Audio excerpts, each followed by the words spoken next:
Chapter 6, 192. The hard-to-deal-with Hey Tribe Father and Daughter.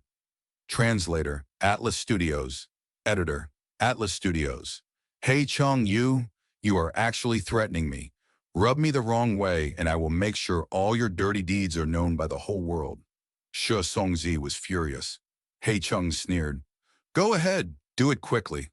Truthfully speaking, Su Xianer was your Snowy Mountains pawn, intentionally arranged to get close to me and infiltrate Hey Tribe's higher level. The so-called Su Xian's night elopement is no more than a conspiracy. Not long later, Su Tribe was annihilated. Did you think it was my Hey Tribe that had a hand in it? You guys from Snowy Mountain did it to conclude matters for Su Xianer, clearing away all the traces? What? This? Why haven't I heard of it? Shi Songzi showed an incredulous look upon hearing this astonishing piece of news. What would you know? You are only the owner of the 7th branch peak. The higher levels of Snowy Mountain always has only had 3 decision-makers. I know you don't believe me, but I have conclusive proof. He Chung took out an east window go and threw it to Shui Songzi. Shui Songzi took the east window go and cast his consciousness into it. A while later, his forehead was filled with cold sweat. He Chung gazed at the sky and heaved a long sigh, revealing a bleak look. Back then, I was publicly recognized as a Gu immortal seed, but it was because I was ignorant at my young age that I fell into the conspiracy. Su Xian's night elopement. Hey, Su Xian's night elopement is nothing more than a meticulously planned conspiracy for the demonic and righteous paths to infiltrate each other. I married Su Xianer. We had Lulan. I truly thought the days would keep on passing by blissfully. However, one day a Gu immortal suddenly appeared before me and threw the conclusive evidence to me. And what you are looking at is only a portion of this evidence. How can this be? How can this be? Shi Songzi mumbled. This evidence turned everything upside down. Even if He Chung used the yin-yang life extension method to scheme against his own wife, this was actually a matter of enmity between righteous and demonic. He Chung's action of taking down his family when justice demanded it would not create reproach, but instead be praised and admired. You set me up! You set me up! Shi Songzi pointed at He Chung in extreme fury. Why, he had thought he was the one holding the initiative by having a handle on He Chung, but he had never expected to be instead entrapped by He Chung. Shi Songzi naively followed He Chung to hunt He Lulan and battle Fairy Li Shan, causing his current worrying plight. He Lulan, Fairy Li Shan, as well as Central Continent's ancient sect force, became a shadow that refused to leave Shui Songzi's mind. He Chung restrained his feelings and looked at Shui Songzi. And now I have a new piece of evidence. Do you remember when He Lulan was transcending the tribulation? How did she address Fairy Li Shan?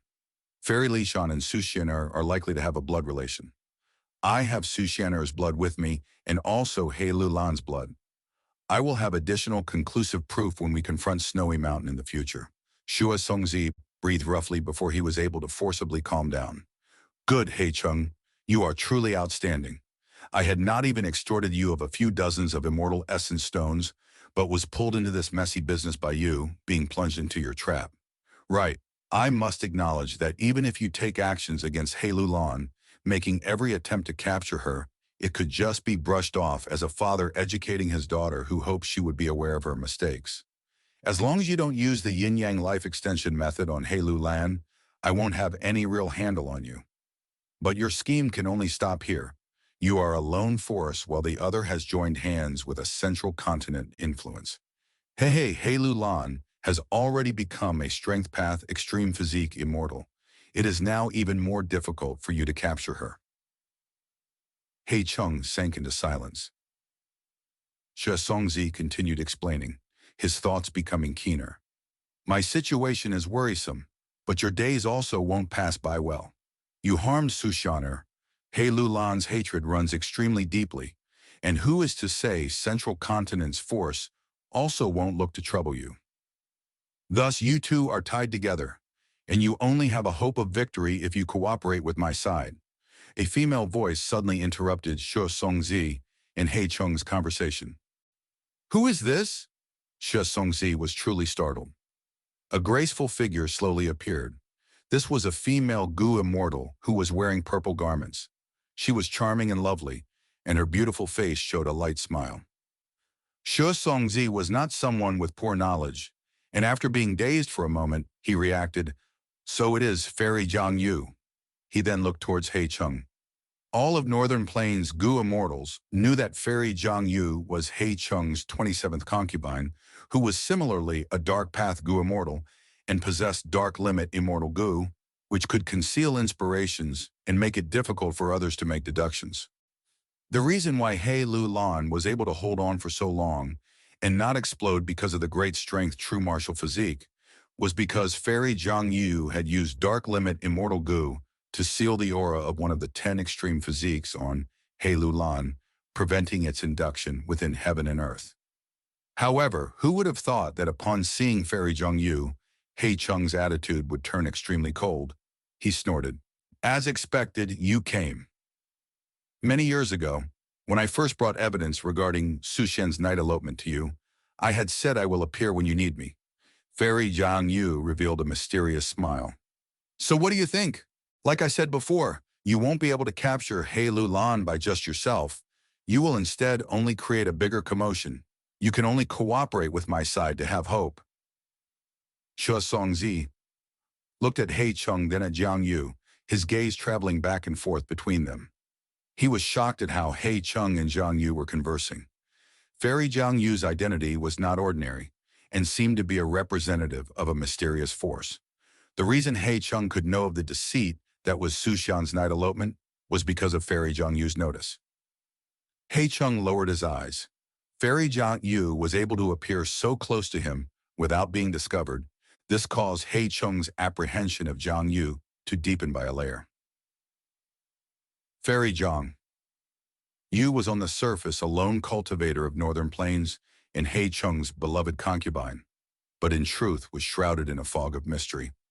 He Chung fell into deep thought.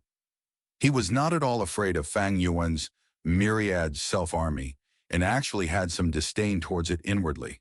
Despite not having methods to confront it head-on, Gu Immortal Combat paid attention to contests in every aspect.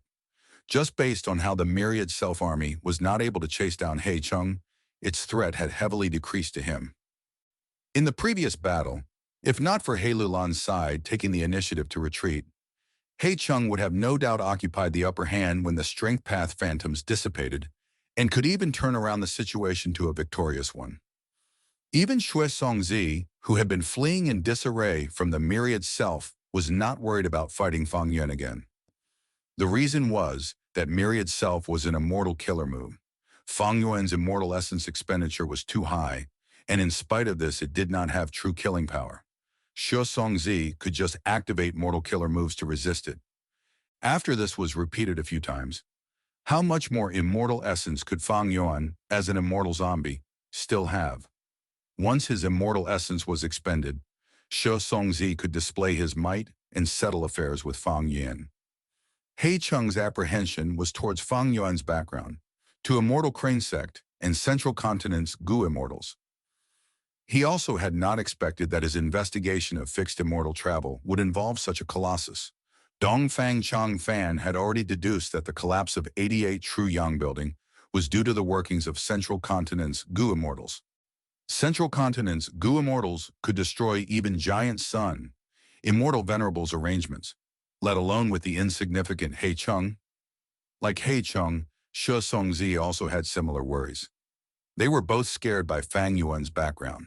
If they knew Immortal Crane Sect was thinking of every possible means to deal with Fang Yuan, they absolutely would not be this nervous.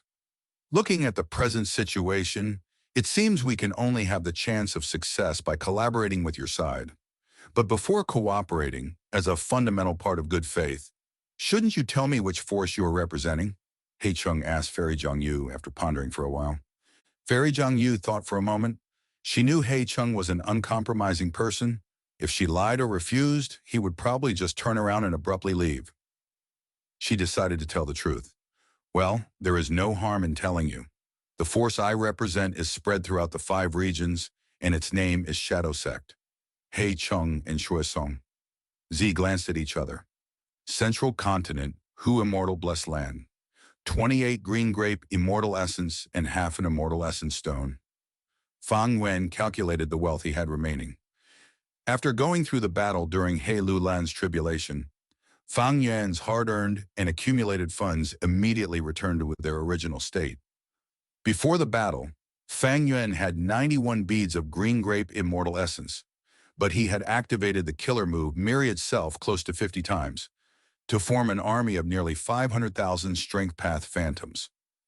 During the battle, Fang Yuan repeatedly used Delight in Water and Mountain Immortal Goo, Worldly Wave Trace, and other Immortal Goo, consuming over a dozen beads of green grape immortal essence. Thus, the remaining green grape immortal essence did not even total 30 beads.